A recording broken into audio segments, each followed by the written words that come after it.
Episode 81 to 90। उसके पास रहने के लिए जगह तक नहीं है।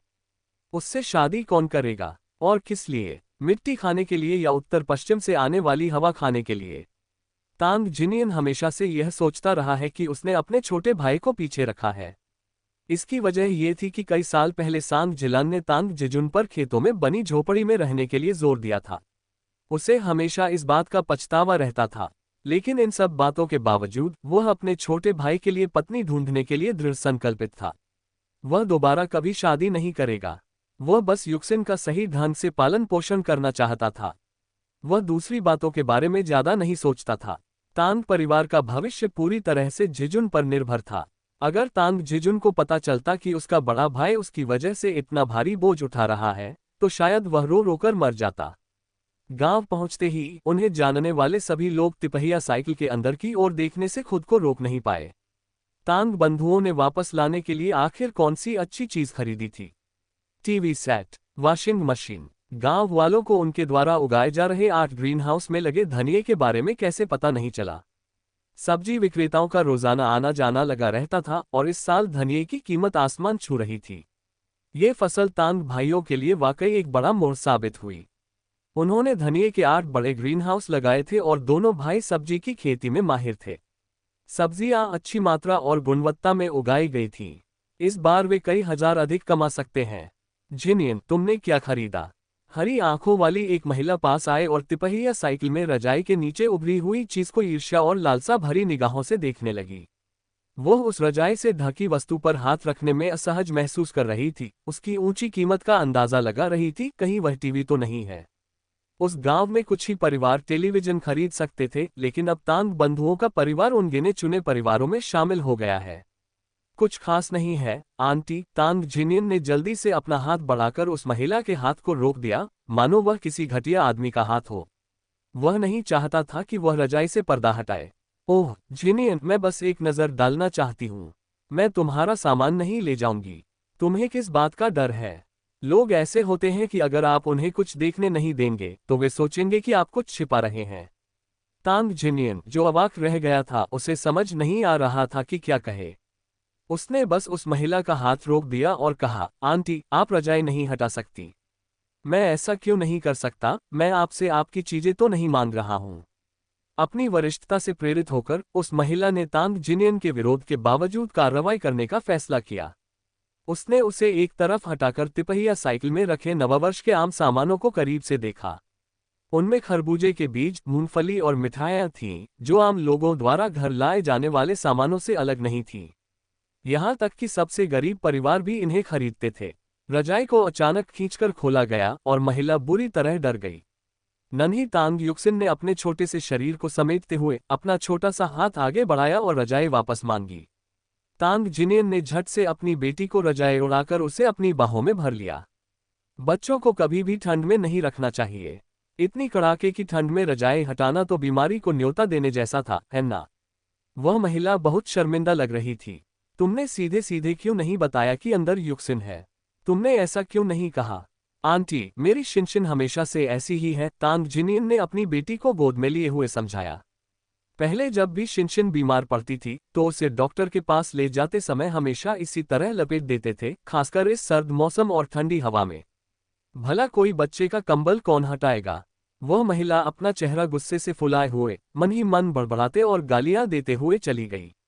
तांग जिजुन ठीक समय पर पहुंचा और उसने देखा कि तांग जिनियन ने तांग युक्सिन को पकड़ रखा था और उसके चेहरे पर गंभीर भाव थे। भाई, क्या हुआ? उसने तांग जिनियन की बाहों से तांग युक्सिन को लिया और उसके नन्हे चेहरे को छूते हुए सोचा कि जब वह बिल्कुल ठीक थी तो उसे क्यों जगाया गया। तांग युक्सिन, जिसकी बड़ी बड़ी आंखें काले अंगूरों के रंग की थीं, हमेशा की तरह मासूम और उलझन में लग रही थी। क्या उन्हें लगा कि हम घर कुछ लेकर आए हैं? उन्होंने कंबल छीन लिए, जिससे बेचारी शिनशिन लगभग ठंड से कांप उठी। तांग जिनियन के बोलते समय उनकी आवाज में झुंझलाहट का हल्का सा भाव झलक रहा था। अच्छा हुआ कि हमने टीवी नहीं खरीदा, वरना कौन जानता है कि वे हमारे बारे में क्या कह रहे होते। क्या इसका मतलब यह है कि हमारा परिवार कंगाल है और हमारे पास पैसे नहीं हो सकते? क्या हमें तंगहाली में जीना होगा, जैसे तैसे गुजारा करना हो? इसके बाद तांग जिनियन ने तांग युक्सिन को सावधानीपूर्वक तिपहिया साइकिल पर बिठाया और कहा, भाई चलो घर चलते हैं, ठंड लग रही है। तांग जिनियन तिपहिया साइकिल चला रहा था जबकि तांग जिजुन पीछे से धक्का देकर उसकी मदद कर रहा था। हालांकि उन्होंने कुछ पैसे कमा लिए थे, फिर भी उन्हें बेचैनी महसूस हो रही थी। अपने हाथों से पैसे कमाने में कोई बुराई नहीं है ना? शाम को तांग जिजुन ने एक चेक निकाला। भाई इसे अभी यहीं रख लो। घर बनाने के बारे में हम अगले साल या उसके अगले साल बात कर सकते हैं। तब तक इसे मत छूना, उसने कहा। चेक को हाथ में लिए हुए तांग जिनियन को समझ नहीं आ रहा था कि इसे सबसे सुरक्षित जगह पर कहाँ रखा जाए। अंततः वह उठा और चेक को रसोई में एक पुरानी अलमारी के पीछे रख दिया। बैंक से पैसे निकालने के लिए चेक आवश्यक है। चेक खो जाने पर पैसे भी खो जाते हैं। युक्सिन एक तरफ बैठी अपने बालों से खेल रही थी और सोच में डूबी हुई उसकी आंखें घूम रही थीं। सिर झुकाकर उसने अपने नन्हे पैरों को छुआ और राहत की सांस ली। वह सोच रही थी कि टीवी क्यों ना खरीदे या घर क्यों ना बनवाए। घर बनाना या खरीदना व्यर्थ होगा क्योंकि बाढ़ सब कुछ बहा ले जा सकती है। बेहतर होगा कि पैसे बचाकर रखें और जरूरत पड़ने पर घर दोबारा बनवा लें। अब उसे पता चल गया था कि उसके पिता ने पैसे कहाँ छिपाए थे। ठीक वहीं, अंकल चलते रहिए। तांग युक्सिन ने अपने छोटे हाथ कमर पर रखे, गर्दन झुकाए और पैर के पंजों पर खड़े होकर तांग जिजुन को पेड़ की डाल पर बैठे देखा। 20 साल का जिजुन उसके लिए एक बड़े बच्चे जैसा था।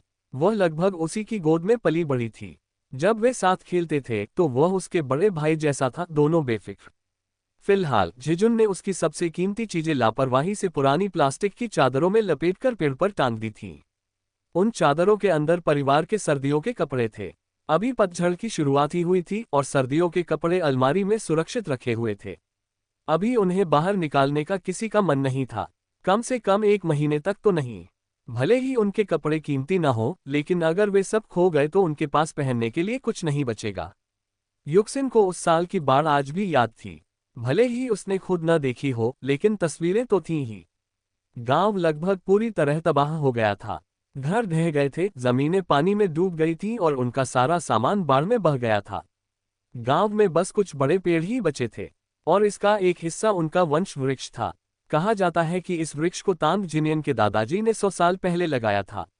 वृक्ष लंबा और मजबूत था, जिसका तना कई जगहों से फटा हुआ था, जो इतना बड़ा था कि उस पर आराम से बिस्तर बनाया जा सकता था। तांग युक्सिन ने चुपके से घर की सभी महत्वपूर्ण वस्तुओं को प्लास्टिक में लपेटकर अपने चाचा से उन्हें पेड़ पर रखने को कहा था। कपड़ों के अलावा उसने चेन झोंक की प्यारी किताबें भी बचाकर रखी थीं। जब भी मौका मिलता वह कुछ और किताबें ले आती थी। बाकी किताबों के बारे में वह सोचती रहती थी। उन सभी को बचाना असंभव था, केवल सबसे महत्वपूर्ण किताबों को ही बचाया जा सकता था। एक रात जब तांग युक्सिन को नींद आ रही थी तो उसने धुंधली धुंधली सी तांग भाइयों के बीच की बातचीत सुनी। आंखें मलते हुए उसने ध्यान से सुना। भाई तुमने सारा पैसा क्यों निकाल लिया? तांग जिजुन ने पैसों की रकम देखी और डर गया। अगर पैसे खो गए तो क्या होगा? ये तो उनकी पूरी पारिवारिक संपत्ति थी। बैंक स्थानांतरित हो रहा है, तांग जिनियन ने झुंझलाहट भरे चेहरे से जवाब दिया। वे इसे शहर में स्थानांतरित कर रहे हैं, जो बहुत दूर है। लेकिन इसका मतलब यह नहीं है कि आपको सारा पैसा निकाल लेना चाहिए था, है ना? तांग जिनियन अपने बड़े भाई की बात समझने की कोशिश कर रहा था। सिर्फ इसलिए कि बैंक का स्थान बदल गया है, क्या इसका मतलब यह है कि उन्हें पैसा बांटना पड़ेगा? चाचा ने कहा कि यहाँ आसपास जल्द ही एक क्रेडिट यूनियन खुलने वाली है। वहाँ ब्याज दरें ज्यादा होती हैं। इसलिए मैंने पैसे निकाल लिए हैं ताकि खुलने पर उन्हें वहाँ जमा कर सकूं। वैसे भी मुझे हमेशा छोटा चेक हाथ में रखने में झिझक होती है। अगर वो खो गया तो क्या होगा? तांग जिनियन को तभी राहत मिलती जब वह उस चेक को रोज देख पाता। उस पर 10,000 से ज्यादा रकम थी और वह डरा हुआ था। इसमें कोई हैरानी नहीं कि वह डरा हुआ था। वह बचपन से इतनी बड़ी रकम देखे बिना ही बड़ा हुआ था। पैसे को कागज के टुकड़े में बदलने का विचार उसके लिए स्वीकार करना मुश्किल था। उसे हाथ में असली नकदी होने पर ज्यादा आराम महसूस होता था। तांग जिनियन ने अपने घर की ओर पीछे मुड़कर देखा और सोचने लगा कि वे इतनी बड़ी रकम को वहां सुरक्षित रूप से कैसे रख सकते हैं। बहुत सोचने विचारने के बाद भाइयों ने एक पुरानी और सरल लेकिन व्यावहारिक विधि अपनाने का फैसला किया। उन्होंने एक टूटा हुआ बर्तन ढूंढा, उसमें पैसे लपेटे, उसे बर्तन में रखा और फिर उसे दफना दिया। तांग युक्सिन अवाक रह गई। उसने अभी अभी राहत की सांस ली थी, अब उसे फिर से चिंता करनी पड़ रही थी। उसे लगा कि चेक ठीक है। अगर चेक खो भी जाए तो शायद उसे बदलवाया जा सके, जो थोड़ा झंझट भरा हो सकता है। लेकिन बैंक में जमा पैसा बाढ़ में बह नहीं जाएगा। बैंक पर बमबारी भी हो जाए तो भी उनका पैसा सुरक्षित रहेगा।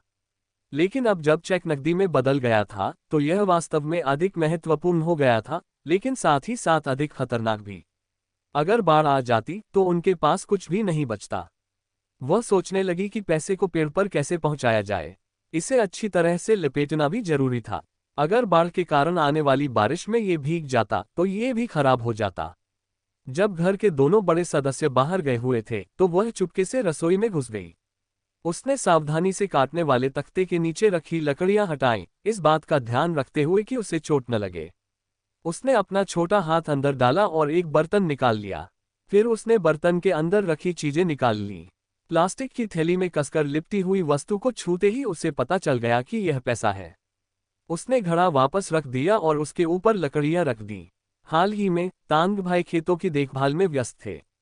जब वे घर लौटे तो इतने थके हुए थे कि उन्हें खाने की भी इच्छा नहीं थी, पैसे देखने की तो बात ही छोड़िए।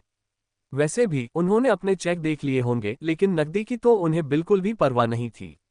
उन्हें नकदी छिपाने के अपने गुप्त स्थान पर पूरा भरोसा था और उन्हें कभी इस बात की चिंता नहीं हुई कि वह चोरी हो सकती है। तांग युक्सिन ने पैसे वापस अपने कमरे में रखे और एक पुरानी गुड़िया निकाली। ये गुड़िया तांग जिनियन ने उसके बचपन में खरीदी थी, जिसके लिए उन्होंने अपनी जेब से एक एक पैसा बचाकर पैसे जमा किए थे। ये गुड़िया उसके लिए हमेशा एक अनमोल वस्तु रही और उसने इसे वयस्क होने तक संभाल कर रखा।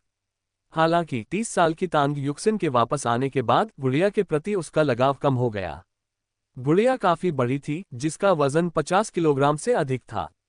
ग्रामीण इलाकों में उसके जैसी बच्ची के पास शायद ही कोई गुड़िया होती होगी जिसे वो गोद में ले सके। इसलिए गांव में उसका जीवन काफी अनोखा था। उसने गुड़िया के अंदर भरी सारी रुई निकाल दी और फिर उसमें पैसे भर दिए। लेकिन अब गुड़िया का वजन पहले से कहीं ज्यादा हो गया था। कुछ देर सोचने के बाद उसने गुड़िया को कुछ पांडुलिपियों और अपनी लिखी कुछ किताबों के साथ बांध दिया। क्या आप इसे हटवाना चाहते हैं? तांग जिजुन ने गुड़िया उठाई, उसका वजन महसूस किया और उससे बंधी हस्तलिखित पांडुलिपियों की गड्डी देखी। एक छोटा बच्चा जो शायद ज्यादा पढ़ नहीं सकता था, फिर भी उसने इतनी साफ लिखावट में लिखा था। इसलिए तांग जिजुन को आश्चर्य और गर्व दोनों महसूस हुए। उनकी छोटी युक्सिन बहुत बुद्धिमान थी। भविष्य में वह एक चित्रकार बन सकती है।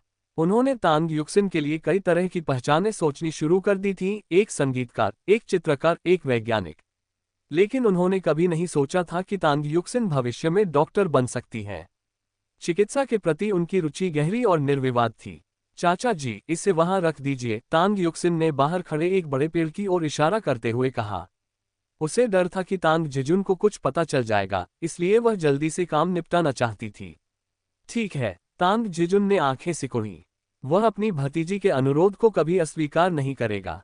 उसने एक हाथ में भारी गुड़िया और दूसरे हाथ में अपनी भतीजी का छोटा हाथ पकड़ा हुआ था। जब वे आंगन में पहुंचे तो उसने गुड़िया को अपनी पीठ पर बांधा, हाथों को गर्म किया और जल्दी से पेड़ पर चढ़ गया। उसने गुड़िया को एक डाल पर रख दिया। नीचे उतरने के बाद उसे लगा कि कुछ कमी सी है। वह अंदर गया और तिरपाल का एक बड़ा टुकड़ा बाहर ले आया। इसे देखो, उसने तांग युक्सिन के छोटे से चेहरे को सहलाते हुए कहा। चाचा जी, इसे तुम्हारे लिए ऊपर से ढक देंगे। चिंता मत करो, चाहे कितनी भी बारिश हो, ये गीला नहीं होगा। तांग युक्सिन की आंखों में मुस्कान आ गई। हाँ, उसके चाचा समझ गए थे और उसकी मनमोहक अदाओं ने उसके चाचा का दिल पिघला दिया। वह बंदर की तरह खुशी खुशी पेड़ पर चढ़ गया। तांग युक्सिन द्वारा पेड़ में छिपाई गई चीजों को तिरपाल से ढक दिया और उसे मजबूती से बांध दिया। अब न तो बारिश न ही तूफान का इस पर कोई असर पड़ेगा। तांग युक्सिन चेन झोंक के दरवाजे पर पहुंची और दरवाजा खटखटाया, लेकिन घर पर कोई नहीं था। चेन झोंक जड़ी बूटियां इकट्ठा करने पहाड़ पर गया था। बड़े अफसोस की बात है कि उसके घर में इतनी सारी जड़ी बूटियां और किताबें थीं। क्यों न उसके घर में घुसकर सब कुछ चुरा लिया जाए। लेकिन इस बारे में सोचने के बाद उसने ऐसा न करने का फैसला किया। मुड़ी और पूरे गांव पर आखिरी नजर डाली, एक ऐसा गांव जिसकी उसे शायद ही कोई याद थी। कई वर्षों बाद शायद इसकी जगह एक नया गांव बस जाए, लेकिन वह कभी भी पुराने गांव जैसा नहीं होगा। उसने अपनी आंखों से पहली बार पूरे गांव के रूपांतरण और उमड़ती लहरों के नीचे समय के बीतने को देखा। वास्तव में कई बार तो वह भयावह आपदा उसके सामने स्पष्ट रूप से खड़ी थी। उस दिन तांग युक्सिन और उसका भाई तांग जिनियन खेतों में काम कर रहे थे। बाकी लोगों की तरह वे भी खेतों में थे, तभी अचानक बिजली कड़कने लगी। तांग जिनियन ने झट से अपना फावड़ा जमीन पर गिरा दिया। उसने जल्दी से तांग युक्सिन को उठाया और उसे एक छोटे से घर में ले गया। उसका दिल तेजी से धड़क रहा था और एक घुटन भरी दहशत उसके गले तक आ रही थी। बारिश तेज हो गई, मानो बाल्टी से पानी उंडेलते हुए लगातार जमीन पर बरस रही हो। हम मुसीबत में हैं, किसी ने चिल्लाकर कहा। बाढ़ आ रही है, अपनी जान बचाकर भागो। अपने भाई की ओर देखते ही तांग जिनियन का चेहरा पीला पड़ गया। भाई, मैं घर जाकर पैसे ले आता हूं, तांग जिजुन ने चेहरे से बारिश के पानी को पोंछते हुए दृढ़ता से कहा। उनकी मेहनत से कमाई हुई रकम घर में ही दफन थी। वह उसे छोड़ नहीं सकता था। पैसा उनके लिए जीवन रेखा था। उनका इरादा उस पैसे का इस्तेमाल छोटी युक्सिन को पियानो सिखाने के लिए करना था। मत जाओ, तांग जिनियन ने अपने भाई को पकड़ते हुए कहा। हम फिर से पैसे कमा सकते हैं, लेकिन अगर हमने अपनी जान गंवा दी तो हम सब कुछ खो देंगे। चलो चलते हैं। बिना कुछ कहे उसने अपना कोट उतारा, अपनी बेटी के ऊपर डाला और पहाड़ी की ओर दौड़ने लगा। गांव वाले भी उसके पीछे पीछे चल पड़े, सब अपने अपने परिवार के साथ ऊंची जगह की ओर भागते हुए सब कुछ पीछे छोड़ आए। किसी के हाथ खाली थे तो किसी ने अपने बच्चों को कसकर पकड़ रखा था। तांग जिनियन ने आखिरी बार गांव की ओर देखा, उसकी आंखें लाल और सूजी हुई थीं। महज कुछ ही मिनटों में बाढ़ का पानी गांव तक पहुंच गया था और धीरे धीरे उसे डुबो रहा था। उसने अपने जबड़े भींचे खुद को दूसरी तरफ मुड़ने के लिए मजबूर किया और तांग जिनियन के साथ पहाड़ी पर दौड़ना जारी रखा। गांव के सभी लोग, बूढ़े और जवान, ठंड से कांप रहे थे। बच्चों की चीखें, महिलाओं और बुजुर्गों के सिसकने की आवाजें जानलेवा बाढ़ के पानी के बीच हवा में गूंज रही थीं। सौभाग्यवश गिनती से पता चला कि सभी लोग बिना किसी हताहत के गांव से सुरक्षित निकल गए थे। चूंकि यह खेती का मौसम था, इसलिए आपदा के समय अधिकांश लोग बाहर थे, जिससे उन्हें समय रहते अपनी जान बचाने का मौका मिल गया। पलक झपकते ही बाढ़ का पानी पूरे गांव में समा गया, यहां तक कि कुछ छतों को भी डुबो दिया। लोग सन्नाटे में खड़े थे, सोच रहे थे कि बाढ़ कब उतरेगी, और अपने घरों में जमा बचत, मुर्गियों, भेड़ों और अनाज के भंडार को लेकर चिंतित थे। लेकिन इस बाढ़ ने सब कुछ बहा दिया था। सब कुछ। बारिश लगातार बरस रही थी। तांग जिनियन तांग युक्सिन को अपनी बाहों में लिए एक बड़े पेड़ के नीचे शरण लिए हुए था। घने पत्तों ने बारिश को रोक रखा था। उस समय वह बाकी ग्रामीणों से अलग नहीं था। उनकी साल भर की सारी मेहनत बेकार हो गई थी। उसे रोने का मन कर रहा था। अचानक एक नन्हा सा हाथ धीरे से उसके खुरदुरे हाथ के पिछले हिस्से पर टिक गया। पापा, हम ठीक रहेंगे। तांग जिनियन ने अपनी बेटी के चेहरे को छुआ और उसे बारिश से बचाते हुए अपने करीब खींच लिया। गांव के लोग आपस में हडल्ड होकर बैठे थे, न कुछ खा रहे थे और न कुछ पी रहे थे। तांग युक्सिन ने अपनी जेब में हाथ डाला और एक मिठाई निकाली। यह मिठाई उसने नए साल के लिए बचाकर रखी थी। उसने इसे कभी खाया नहीं, बल्कि अलग रख दिया था। उसे आने वाली बाढ़ का पूर्वाभास था, इसलिए उसने अपनी जेबों में ऐसी कई मिठाइयां भर रखी थी। नोवेल बिन पर light novel, web novel, Korean novel और चाइनीज नॉवेल मुफ्त में ऑनलाइन पढ़ें। यहाँ आपको सैकड़ों अंग्रेजी अनुवादित light novel, web novel, Korean novel और चाइनीज नॉवेल मिलेंगे, जिन्हें रोजाना अपडेट किया जाता है। ऑनलाइन नॉवेल पढ़ें, लाइट नॉवेल ऑनलाइन पढ़ें, मुफ्त में ऑनलाइन पढ़ें, मुफ्त लाइट नॉवेल ऑनलाइन। उसने तांग जिनियन के हाथ में एक मिठाई रखी और फिर दूसरी उनके चाचा की हथेली में। अपने हाथ में मिठाई देखकर तांग जिजुन ने अपना चेहरा ढक लिया और भावुक होकर उसका गला भराया। एक दिन और एक रात बाद आखिरकार बारिश रुक गई। 3 दिन बाद बाढ़ का पानी कम हुआ। उन 3 दिनों के दौरान ग्रामीणों को पहाड़ पर खाने पीने की चीजें ढूंढनी पड़ी। वहां कुछ जंगली फल थे जिनसे उनका गुजारा हुआ। तांग जिनियन, युक्सिन और उनके भाई बहनों ने युक्सिन के पास मौजूद कैंडी के टुकड़ों और उनके द्वारा इकट्ठा किए गए जंगली फलों के सहारे उन कठिन दिनों और रातों को गुजारा किया। बाढ़ का जलस्तर बढ़ना बंद हो गया और सैन्यकर्मी बचाव के लिए आए और उन्हें पर्याप्त भोजन, पानी और कपड़े मुहैया कराए। लगभग 3 दिन बाद जब बाढ़ का पानी उतर गया तो वे गांव लौट आए। लेकिन उनके लगभग सभी पुराने घर बह गए थे। उपयोगी सामान बह गया था, उनके बिस्तर, उनके पालतू जानवर, अनाज, सब कुछ लगभग नष्ट हो गया था। उनके घर और सामान दोनों नष्ट हो गए थे, लेकिन पहाड़ी के बीच में स्थित होने के कारण उनकी जमीनें सुरक्षित रहीं। केवल कुछ परिवारों की फसलें जलमग्न हुईं, लेकिन तांग जिनियन और उनके भाई बहनों सहित अधिकांश परिवार अप्रभावित रहे, सिवाय एक छोटे से कोने के जो पानी में डूब गया था। उनके घरों का विनाश कोई मायने नहीं रखता था, उनकी संपत्ति का बह जाना भी कोई मायने नहीं रखता था जब तक वे जीवित थे। और सरकार ने तत्परता दिखाई। उनके गांव लौटने के कुछ ही समय बाद राहत सामग्री भेजी गई। बाकी सब बातों की परवाह किए बिना प्रत्येक परिवार को 200 युआन की राहत राशि, चावल की एक बोरी और आटा दिया गया। लोगों ने अपने घरों की साफ सफाई की। जिनके घर रहने लायक थे वे वापस अपने घरों में चले गए और सरकार ने उन लोगों के लिए तंबू उपलब्ध कराए जो वापस नहीं जा सकते थे। पुनर्निर्माण बाद में शुरू हो सकता है। ये सुनने में अच्छा लग सकता है, लेकिन वास्तविकता में प्रत्येक परिवार को जो नुकसान हुआ वह काफी गंभीर था। तांग जिनियन, उसके भाई बहन और युक्सिन अपने घर के प्रवेश द्वार पर अवाक खड़े थे। दरवाजा गायब था, घर लगभग पूरी तरह से नष्ट हो चुका था। केवल छत ही बची थी। अंदर का सारा सामान बह गया था, यहाँ तक कि मिट्टी का चबूतरा भी ढह गया था। अगर सामने के दरवाजे पर खड़ा विशाल एलेंथस का पेड़ न होता तो वे अपना घर ढूंढ ही नहीं पाते। तांग जिजुन दौड़कर रसोई में गया। अंदर जाते ही वह निराश हो गया, क्योंकि काटने का तख्ता और लकड़ियां गायब थीं। जिस घड़े में उसने पैसे छिपाए थे वह भी गायब था। उसने फर्श को जी भर कर खोदा, लेकिन कुछ नहीं मिला। न घड़ा था, न पैसे। कोई बात नहीं, हमारे पास अभी भी जमीन है, हम सब जिंदा हैं। तांग जिनियन ने अपने भाई के कंधे पर थपथपाते हुए उसे दिलासा दिया। तांग जिजुन ने मुस्कुराने की कोशिश की, लेकिन वह रोने जैसा लग रहा था। उनकी सारी संपत्ति बह गई थी, यहाँ तक कि पैसा भी गायब हो गया था। तांग जिनियन जिजुन की तुलना में कहीं अधिक दुख और अपराधबोध से भरा हुआ था। अगर वह पैसे घर नहीं लाता तो सिर्फ चेक ही बह जाता। वे उसे वापस पाने का कोई ना कोई तरीका तो निकाल ही सकते थे, है ना? लेकिन अब पैसा शायद कहीं बह गया होगा, हो सकता है किसी ने उसे जेब में ही रख लिया हो। तांग जिनियन ने अपनी बेटी को बाहर ही रहने को कहा। जिजुन के साथ मिलकर उन्होंने घर की सफाई की। कुछ मरम्मत करने के बाद भी घर रहने लायक था। कम से कम छत तो थी। गायब दीवारों की जगह लकड़ी के तख्ते भी लगाए जा सकते थे। काम चल जाएगा। तांग युक्सिन ने अपना सिर उठाकर उस विशाल वृक्ष को देखा। वृक्ष घने पत्तों से भरा हुआ था और इतनी भीषण बाढ़ झेलने के बाद भी वह मजबूती से खड़ा था, गिरने का कोई आभास नहीं दे रहा था। क्योंकि पेड़ पत्तियों से इतना घना ढका हुआ था, इसलिए उसके चाचा द्वारा उसकी शाखाओं में छिपाई गई चीजें तब तक पता नहीं चल सकती थी जब तक कि उन पर बारीकी से ध्यान न दिया जाए।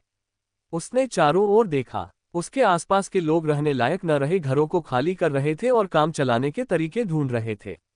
कुछ समय बाद ग्राम प्रधान घर घर जाकर लोगों को ये बताने लगा कि नगरपालिका उनके घरों के पुनर्निर्माण में सहायता के लिए लोगों को भेजेगी। उन्हें विभिन्न स्थानों से दान प्राप्त होगा और गांव का पुनर्निर्माण हो सकेगा।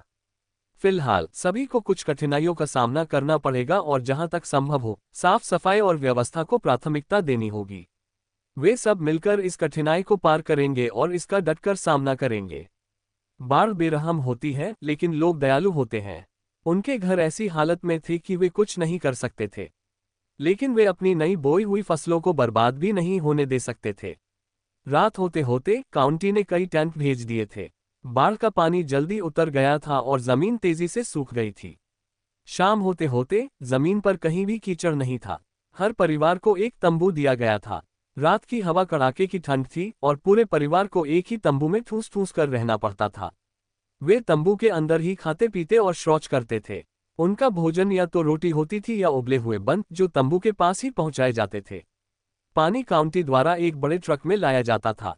अगर उन्हें पीना होता था तो उन्हें खुद ही पानी लाना पड़ता था और जो भी बर्तन मिलते थे उनका इस्तेमाल करते थे। दोनों भाई तांग जिनिन और तांग जिजुन ने बस थोड़ा पानी लिया और फिर अपने तंबू में घुस गए और फिर कभी बाहर नहीं निकले।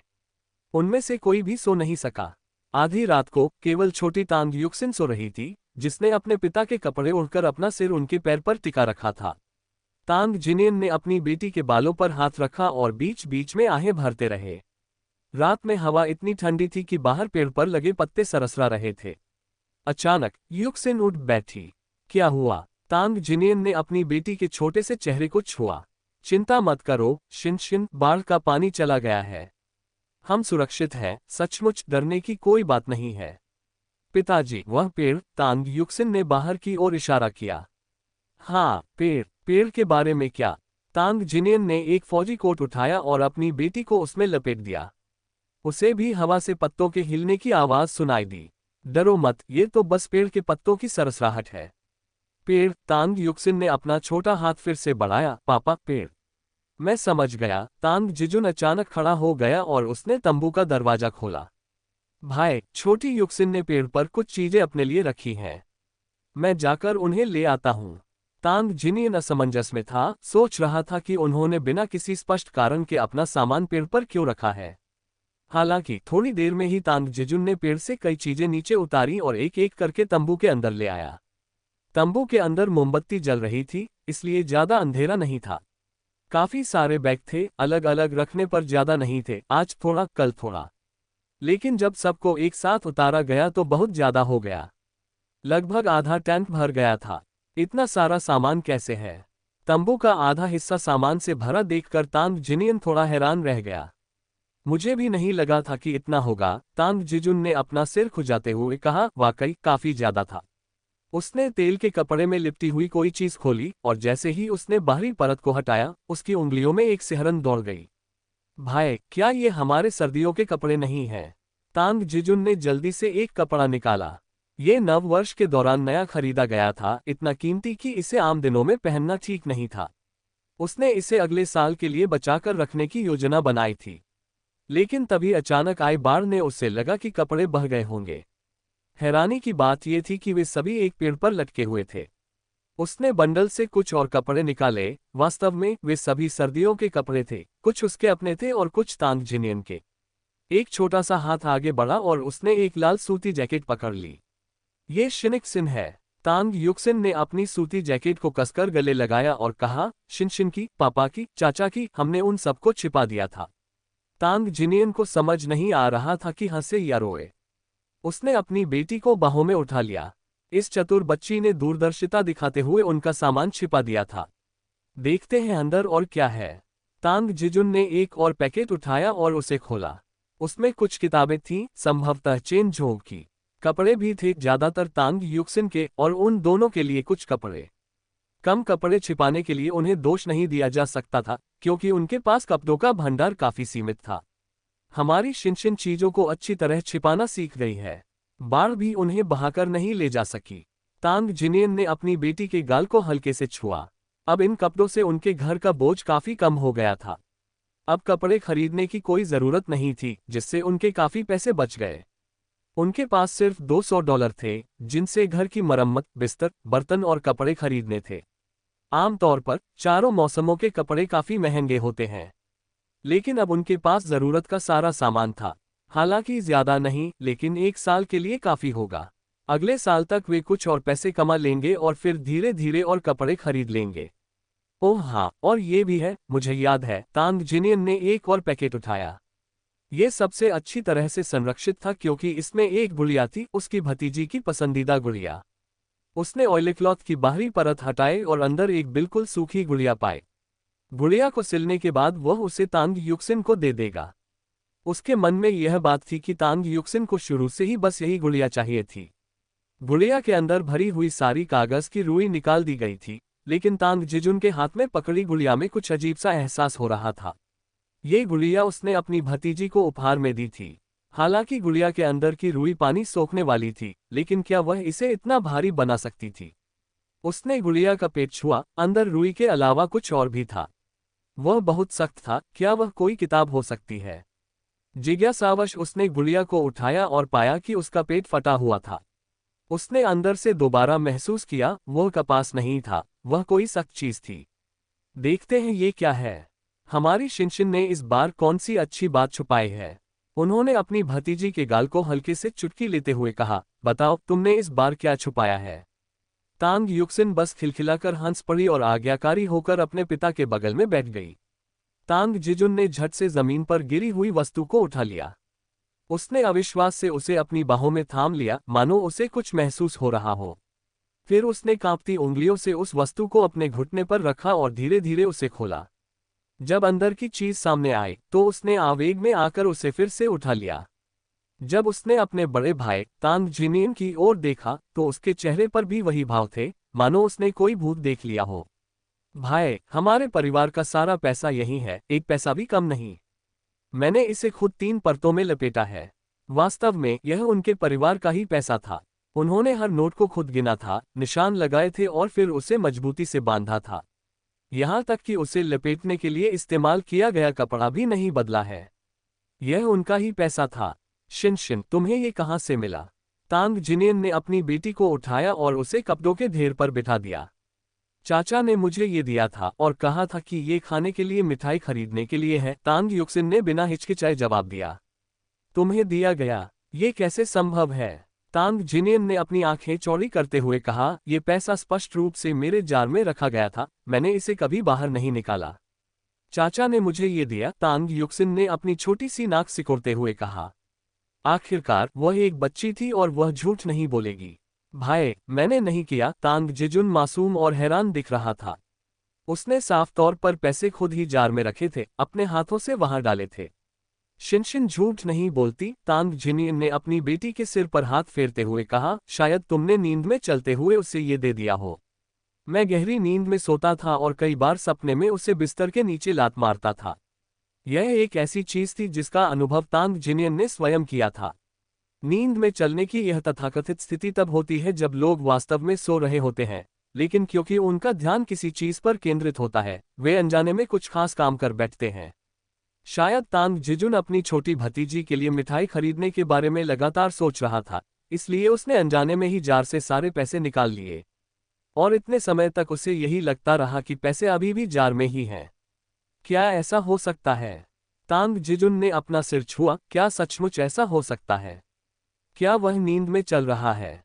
बिल्कुल नहीं। उसे अब भी यकीन नहीं हो रहा था कि वह नींद में चलते हुए तांग युक्सिन को इतना सारा पैसा दे सकता है।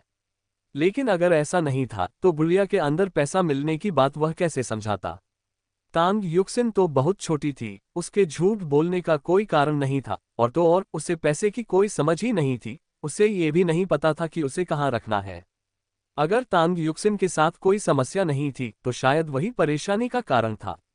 और तब से तांग परिवार के दोनों भाई हमेशा सोचते रहे कि उन्हें नींद में चलने के लक्षण हैं। उन्हें यह नहीं पता था कि उनकी बेहद ईमानदार भतीजी तांग युक्सिन ने वास्तव में उन्हें मूर्ख बनाया था। भाई, इस पैसे का क्या करें? ये पैसा गुड़िया के अंदर कैसे पहुंचा? इस बात को एक तरफ रखते हुए अब ऐसा लग रहा है जैसे उनका खोया हुआ पैसा वापस मिल गया हो, जिससे उन्हें ऐसा महसूस हो रहा है जैसे वे नरक से स्वर्ग में आ गए हों। पहले इसे पेड़ पर रख दो, तांग जिनियन ने सोचते हुए कहा। वह इस कहावत से भली भांति परिचित था कि धन को गुप्त रखना चाहिए। इन कपड़ों के बारे में तो यही कहा जा सकता है कि इन्हें घर में जमीन के नीचे छिपाकर रखा गया है। पैसों के बारे में बात न करना ही बेहतर है। फिलहाल गांव में हर कोई इसी हालत में था, घर बार सब कुछ गायब, यहाँ तक कि पैसा भी। लेकिन उनके पास अभी भी 10,000 युआन से अधिक है। और अगर यह बात पूरे गांव में फैल जाए तो ये पैसे उधार लेने वालों के बारे में नहीं होगी। इस गांव में इतने सारे परिवार हैं कि एक से उधार लेना काम नहीं आएगा, दूसरे से भी नहीं, अंत में वे सभी एक मुश्किल स्थिति में फंस जाएंगे। दरअसल तांग जिनियन जिस स्थिति को लेकर चिंतित थे वह पहले भी गांव में घटित हो चुकी थी। एक युवा ग्रामीण जिसने कुछ पैसे कमा लिए थे, लगातार कर्ज लेने के कारण अंततः गांव छोड़कर जाने को मजबूर हो गया और अपने पीछे कड़वे रिश्तों की एक झलक छोड़ गया। आज तक भी उसका परिवार वापस नहीं लौटा है। तांग जिनियन को इस तरह की पेचीदगियों से निपटना पसंद नहीं था, इसलिए उसने ऐसा दिखावा करने का फैसला किया जैसे बाढ़ में उनका सारा पैसा बह गया हो। वह इस राज को छुपाने के लिए दृढ़ था, क्योंकि वह जानता था कि उसे अपनी बेटी को स्कूल भेजना ही है, ये उसकी भविष्य की ट्यूशन फीस थी। तांग जिजुन ने पैसों को एक कपड़े के थैले में रखा, अपने आंगन में लगे बड़े पेड़ पर चढ़ गया और पैसों को उसकी ऊंची शाखाओं में छिपा दिया। उन्होंने सोचा कि जब उनके सिर पर छत आ जाएगी तब वे पैसे निकाल लेंगे। अगली सुबह तड़के उन्होंने अपना सामान अपने खेत में बनी छोटी सी झोपड़ी में रख दिया। फिर वे अपनी छोटी सी जमीन की देखभाल में जुट गए। जैसा कि गांव के मुखिया ने कहा था, वे अपना घर तो दोबारा बना ही सकते थे, बाहर सोने से ठंड से मौत तो नहीं हो जाएगी, लेकिन अगर वे अपनी जमीन छोड़ देंगे तो खाने के लिए कुछ नहीं बचेगा। परिवार में बूढ़े और जवान सदस्यों का पेट पालना है, ऐसे में वे अपनी फसलों के बिना कैसे जीवित रह सकते हैं? तब तो भूखमरी ही एकमात्र परिणाम होगा।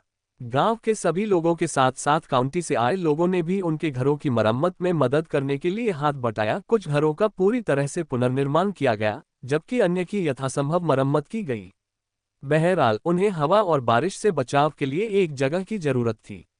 उन्होंने तांग परिवार के घर में कुछ ईंटें जोड़ी और फिर लकड़ी के बीमों से छत बनाई। फिलहाल रहने लायक तो था। बिस्तर और अन्य आवश्यक वस्तुएं खराब हो चुकी थीं और उन्हें बदलना पड़ा। तांग परिवार के दोनों भाई सामान खरीदने के लिए तिपहिया साइकिल से शहर गए।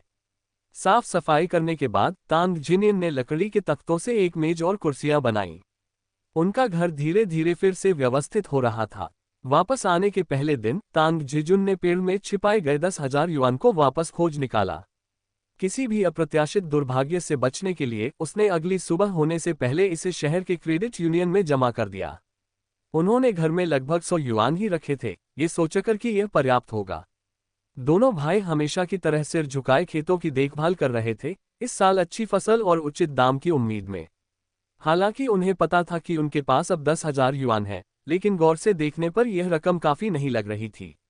उन्हें अपना घर दोबारा बनाना था, 3 लोगों का पेट पालना था, और तांग युक्सिन अभी जवान थी। उन्हें तांग जिजुन के लिए पत्नी भी ढूंढनी थी, जिसके लिए शायद एक और घर बनाना पड़े। तांग युक्सिन सुन झोंक के अब खाली पड़े घर में लकड़ी का तख्ता पकड़े बैठी सुई धागे का काम कर रही थी। चेन झोंग ने अपने घर की नई दीवार पर हाथ फेरा। बाढ़ ने वर्षों से जमा की गई उनकी सभी कीमती चीजें बहा दी थीं, जिनमें किताबों का उनका संग्रह भी शामिल था। उसने आह भरी, अपने जीवन के उस अर्थ पर विचार करते हुए जो अब व्यर्थ हो चुका था। सौभाग्यवश वह चलकर आया और तांग युक्सिन के सामने घुटनों के बल बैठ गया। तुम एक बहादुर बच्ची हो, बाढ़ में बह नहीं गई। भविष्य में दादाजी की सारी उम्मीदें तुम पर टिकी हैं।